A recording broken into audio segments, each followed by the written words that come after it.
Hey everyone, time for a wee Avid Assistant check-in here at the end of September. A lot going on lately, personally and professionally. Been busy with the family, went to an air show.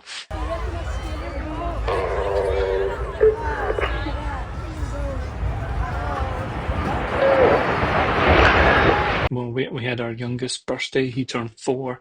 Lots of good fun stuff like that. Just finished editing on an animated kids show for a lovely company called Paper Owl Films, based out of Belfast. I was doing that remotely. That was a lot of fun, quite different. I'm looking forward to watching it with my youngest when that comes out. I'm currently working on a couple of different short film projects and had a bit of a delay on those because my RAID array started to have some issues. Didn't totally die, didn't sort of break down or anything, but the drives were more than 5 years old. I think they were 6 years old. Got the drive in 2019 and needed rebuilt. I had been slowly collecting drives, so after I finally got my sixth one, I decided to do the swap out. Built a whole new RAID, had to migrate all my data onto a scattering of different drives so that I could rebuild a fresh new RAID and migrate all the data back on, which was a bit of a hullabaloo, but finally got that done. And while I was in the process of rebuilding a new RAID anyway, upgraded it all to SSDs, and now my RAID is flying much, much faster than before, particularly with editing source res stuff, source camera, particularly in Final Cut 10. I've noticed drastic performance improvements, as well as copying large groups of files on and off it. It's been super duper fast, so that's nice.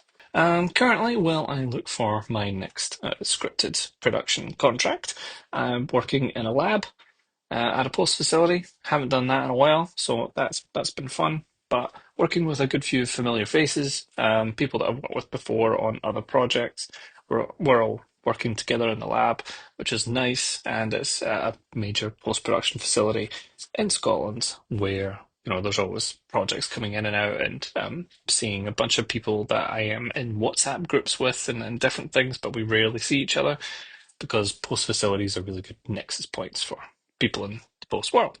So that's been fun as well. But it has meant regular commuting again instead of working remotely,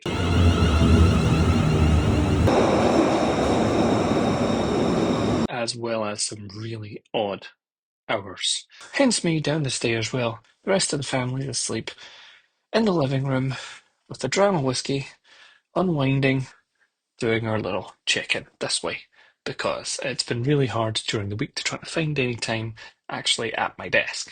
But I'll get there. Last week I did manage to record 3 new videos, or four new videos for the channel. One of them is fully edited and up. Will probably be released by the time this releases on the channel. Might be a different order for patrons since they kind of get everything just as soon as it's ready. But point being, I'm starting to make good progress in getting stuff up on the channel again. It's been quite quiet this year, but I do have an overall plan as to how to overhaul the channel. New intro video, a whole bunch of new playlists, trying to make it essentially just a regular resource of workshops and full foundational skills for assistant editing, as well as kind of intermediate and mid-tier stuff. Don't want to go too advanced because then it kind of gets a little bit subjective, as well as depending on your production and other things. But we'll see how we go. I've got a whole bunch of videos planned, so that will keep me busy for the foreseeable future. So stay tuned for that. Before I wrap up this little check-in and leave you all for now, a little treat, I think. So I've had some lovely nods recently, both in BFE's magazine First Frame, as well as in the awesome editing-focused daily newsletter, Cut Daily. If you're not already subscribed to this, I'd highly recommend it. It's a simple newsletter that comes once a day, filled with different editing tips, resources, links to different tools, discounts, and a whole bunch of different things. It is a free newsletter to have, and for a small fee, you can actually get access to the entire archive of all of these newsletters if you really wanted to do some reading and fully take advantage of that resource. And on that note, when I did reach out to the incredible Johnny who makes this newsletter and sends them out, he was kind enough to offer a discount code for his archive to viewers of this channel. So I'll have that up on screen just now, as well as in the video description, for you guys all to check out. And a huge thank you again to Johnny for that, as well as for the lovely nod. I did appreciate that. That at least we picked me up during the week. And with that positive note, folks, I'm going to wrap it up there. enjoy my whiskey, unwind, make a plan for tomorrow, email a whole bunch of other production companies, try and chase a new scripted job, and I'll wish you all the best. Good night, everybody. Slàinte mhath.